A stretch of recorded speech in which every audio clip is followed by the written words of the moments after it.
Twitter, le fameux réseau social au petit oiseau bleu. C'est bien souvent une vaste foire d'empoigne où les inepties du politiquement correct cohabitent avec des brochettes de fanfaronnade, des dépêches AFP sans intérêt et de temps en temps 2 ou 3 blagounettes vaguement drôles. Mais, exception qui vient confirmer la règle, depuis peu, un compte Twitter fait fureur chez les esprits amateurs de poils à gratter médiatiques. Il s'agit du Journal de l'Élysée. Avec un très joli logo presque officiel, ce faux journal de l'Élysée s'est fixé pour mission de tourner en dérision la communication pathétique de la présidence de la République française, du gouvernement « tu me casses la tête » et du parti de la République en marche vers le gouffre. Il précise bien la couleur, ce compte est un compte très parodique. On ne saurait être plus clair. Seulement, comme bien souvent la réalité dépasse la fiction, il y a moult et moult lecteurs de Twitter qui prennent la communication du faux journal de l'Élysée pour argent comptant et qui sont persuadés que les déclarations pantalonesques qui y sont publiées sont authentiques tellement qu'elles semblent plus vraies que nature des fois. À tel point que ça commence à chauffer les oreilles des marcheurs officiels et authentiques, ministres comme députés. La première à être montée au créneau pour protester est bien sûr l'inénarrable et crépusculaire Aurore Bergé. Elle exige la suppression des tweets humoristiques au motif, je la cite, qu'ils n'ont rien de la parodie et tout du mensonge. Fermez les guillemets. D'après Madame Bergé, l'humour, c'est des fake news. Comme c'est drôle. Les mensonges du gouvernement sont tellement vrais. La vérité macroniste est tellement mensongère qu'il devient impossible de distinguer le vrai du faux. Mais c'est la faute à qui ? Le fondateur du vrai faux journal de l'Élysée a répondu avec humour à la crépusculaire Aurore. Ce n'est pas de ma faute si c'est votre communication qui est parodique. Son argumentaire est imparable. Ouvrez les guillemets. Je pars du réel et je pousse jusqu'à l'absurde. Si des gens prennent ces citations au premier degré, c'est aux membres de la République en marche de s'interroger. Comment des propos ouvertement parodiques peuvent-ils être confondus avec des éléments de langage d'un parti au pouvoir ? Point d'interrogation, fermez les guillemets. Pour que la confusion soit possible, il doit y avoir une certaine parenté entre les déclarations officielles et le n'importe quoi. Une conclusion s'impose. Nos dirigeants chéris racontent donc à peu près n'importe quoi et ne veulent pas le reconnaître. Ça, on le savait depuis longtemps. Mais une deuxième conclusion s'impose, elle aussi. LREM n'a aucun sens de l'humour. Pas étonnant, dans ces conditions, que l'état de notre pays soit triste à pleurer. Je vous souhaite une très bonne soirée.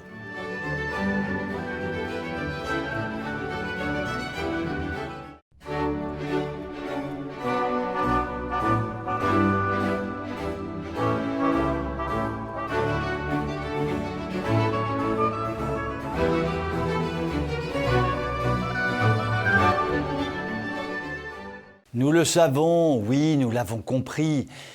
Nous avons beau être complètement demeurés, nous l'avons compris. La race blanche est évidemment responsable de tout ce qui va mal sur la planète. Mais oui, bien sûr. Le système politico-médiatique, s'appuyant sur une série impressionnante d'intellectuels autoproclamés, qui sont aussi intellectuels que je suis grand mamamouchi, l'affirme en permanence. Cela ne peut donc qu'être vrai.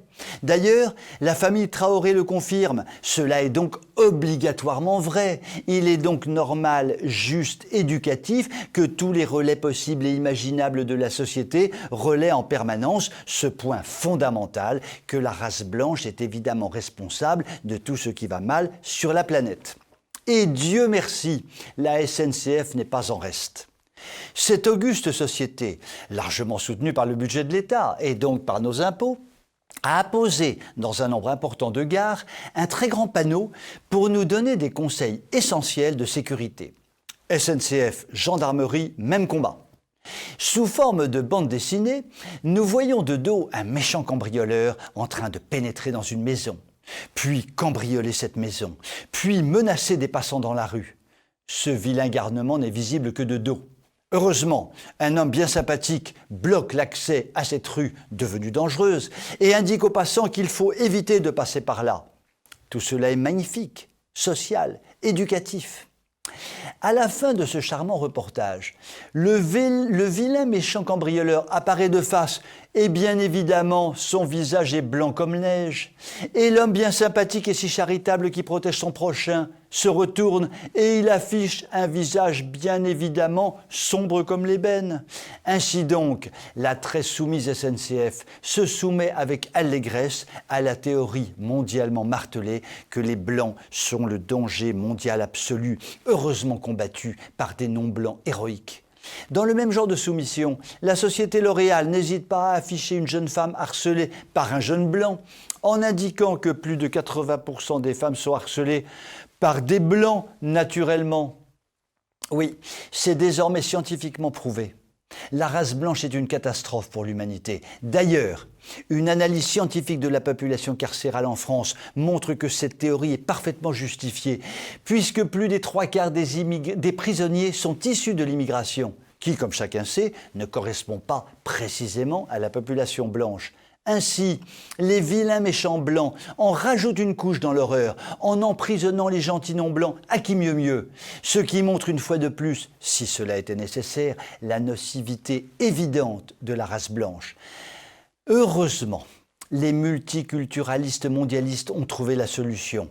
Faire disparaître le plus vite possible la race blanche, notamment par le métissage. Le métissage devient donc un impératif mondial. Et nous, les Blancs franchouillards, racistes et xénophobes, nous devrons nous soumettre à ce mixage, de gré ou de force. Je vous souhaite quand même une très bonne soirée.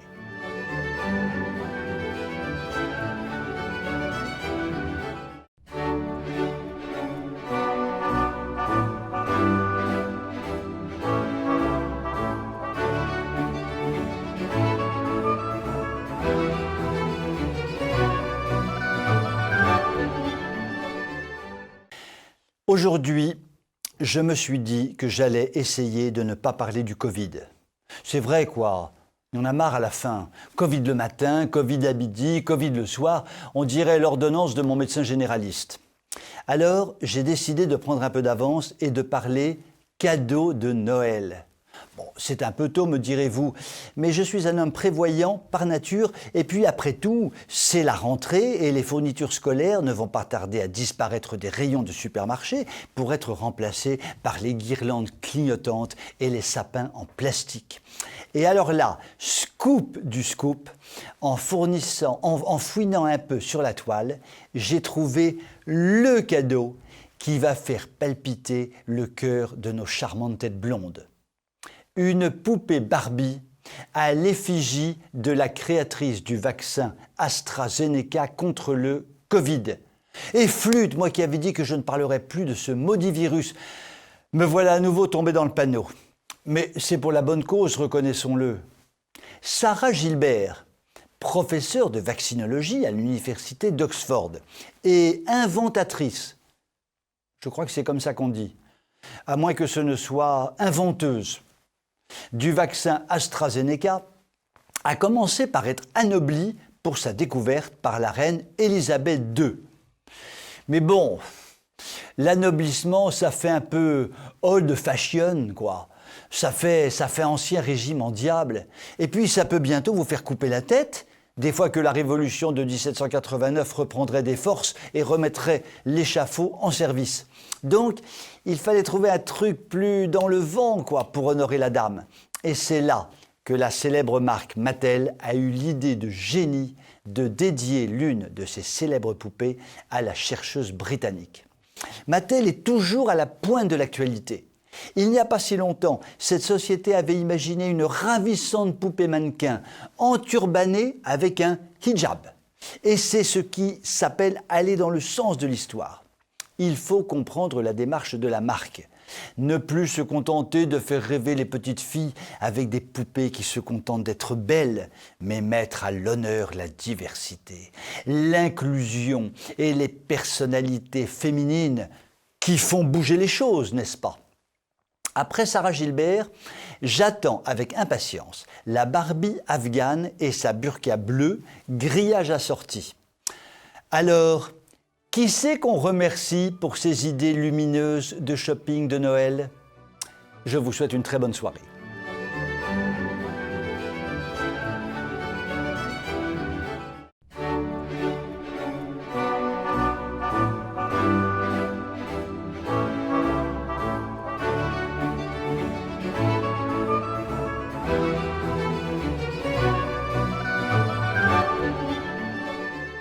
L'excellent Zemmour avait été condamné à 10 000 € d'amende pour des propos soi-disant racistes tenus à l'occasion de la Convention de la droite en 2019, propos tombant sous le coup des lois liberticides dont la France a le secret. Petit rappel historique, depuis la fin du 19e siècle, très exactement depuis une loi de 1881, il était possible de s'exprimer à peu près librement en France, le code pénal réprimant de son côté les violences manifestes faites à la personne. Il a fallu un gouvernement de droite sous le septennat Pompidou pour que le ministre Pleven nous concocte une loi votée en 1973, grossièrement liberticide, loi que l'on ne trouve nulle part dans aucun pays développé. Il a fallu un gouvernement dit de droite à la fin de la présidence de Chirac pour que soit votée en 2004 une loi totalement liberticide qui fera dire à Laurent Geoffrin que la France s'était dotée d'une loi unique au monde, mise à part dans les pays de dictature. Laurent Geoffrin, je le rappelle, était à l'époque le patron du Nouvel Observateur. Comme le disait ma tante Gertrude avec son franc-parler, sympatoche tout ça.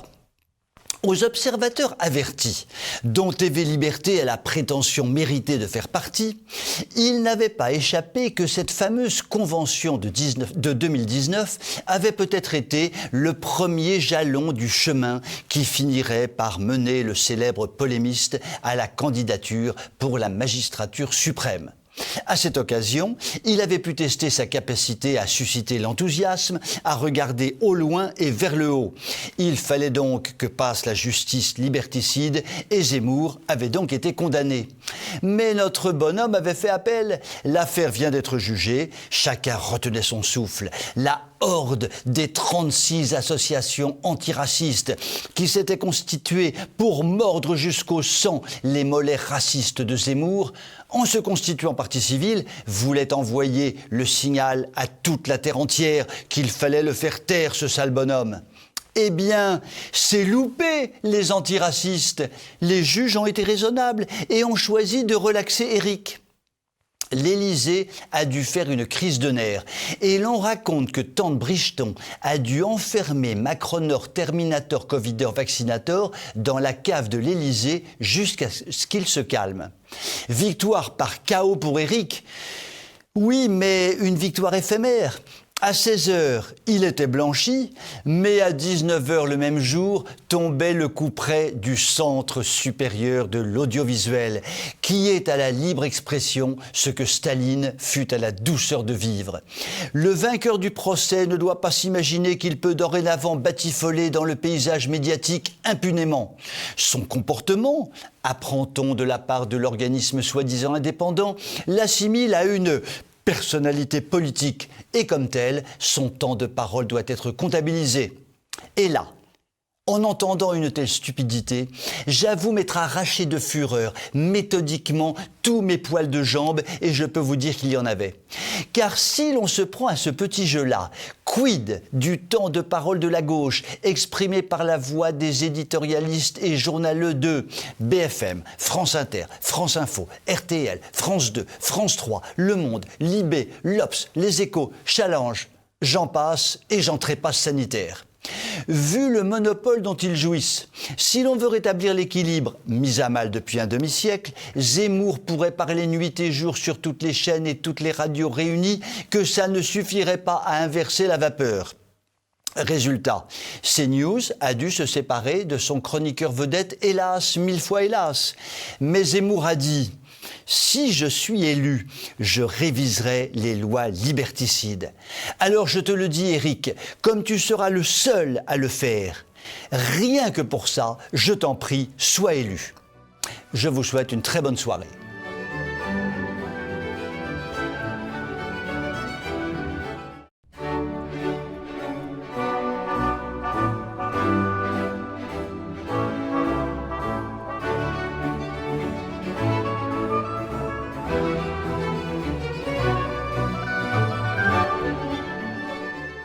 Valérie Pécresse fait partie, si l'on en croit les grands médias, des candidats favoris pour l'élection présidentielle de 2022. Elle pourrait l'emporter aux primaires de la droite en défiant Xavier Bertrand et il paraît qu'elle ferait jeu égal ou à peu près égal avec Emmanuel Macron au second tour. C'est une femme, elle est moderne, elle a claqué à bon moment la porte des Républicains, prouvant par là qu'elle n'était pas une extrémiste, tout en étant capable de faire vibrer tout récemment la corde sensible de la fermeté sur l'immigration, le seul temps d'une campagne électorale, puisqu'elle a su dire le contraire il y a peu. Bref, certains lui donneraient le bon Dieu sans confession. Le bon Dieu, parfois, doit voir rouge, car pour ceux qui s'en souviennent, Pécresse est la bonne dame qui fait la promo du porno à Solidaise en versant à ce festival ignoble des sommes gigantesques. Elle est aussi la bonne dame qui a viré les conservateurs de sa liste régionale après les avoir choyés quand ils étaient utiles pour asseoir sa notoriété. Autre exemple des circonvolutions pécressiques, le dossier de Value vient de s'alourdir avec l'épineuse question de l'éolien dont elle est l'une des plus ferventes avocates. Sa devise en la matière: sortir du nucléaire, une sorte de mantra dont se repaissent tous les candidats dans le vent, niant l'implacable réalité, à savoir qu'il ne saurait y avoir de véritable transition écologique sans recours à l'énergie nucléaire si l'on veut faire baisser les fameuses émissions de CO2. En effet, le développement de l'éolien doit mécaniquement s'accompagner de la construction de centrales à gaz qui assurent le relais. Et ça fait quoi, le gaz? Et qui fait le gaz relais? Je vous le donne en mille. Eh bien, le gaz, ça augmente les gaz à effet de serre. Bendamoui. Oui, c'est ce que reconnaît même le ministère de la Transition écologique dans un rapport paru l'an passé sur la stratégie bas carbone. Au mois de juillet, le journal L'Incorrect révélait dans un dossier fourni les curieuses convergences observées à l'époque où Valérie Pécresse était ministre du Budget et où son mari était président d'Alstom Renouvelable. J'insiste lourdement, d'Alstom Renouvelable. Je réinsiste, renouvelable, comme les énergies renouvelables, comme les éoliennes par exemple. En politique, les hasards sont rares et les coïncidences ne sont jamais gratuites. Jérôme Pécresse, le mari à Lily Damour, grâce au coup de pouce de l'État, a pu bénéficier alors d'un formidable encouragement à un plan de développement de l'éolien en mer, obtenant miraculeusement la levée de tous les blocages administratifs qui l'empêchaient jusque-là. Peu importe que, depuis, les projets pédalent un peu dans l'eau salée des océans, l'éolien marin se développe inexorablement. Valérie, attention, tu fais un mauvais calcul, tu n'as pas appris à compter pendant tes études. Les Français n'en veulent majoritairement pas de ton éolien. Ce serait quand même ballot que ceux que l'on appelle, à tort sans doute, la droite gouvernementale, se choisissent comme égérie l'une de celles qui a très largement contribué à l'extension des éoliennes dans notre beau pays massacré par les éoliennes. Vous voyez le tableau. Soyons précis. Valérie est éolienophile et ne manquera pas d'appuyer sur la pédale d'accélérateur si elle parvient au pouvoir. Et cela, il ne le faut à aucun prix. La candidate oscille au gré des opportunités et des retournements de situation pour mener à bien ses intérêts propres. Mais le vent des éoliennes ou de la politique n'est que du vent bien incapable de sortir notre France du marasme. Je vous souhaite une très bonne soirée.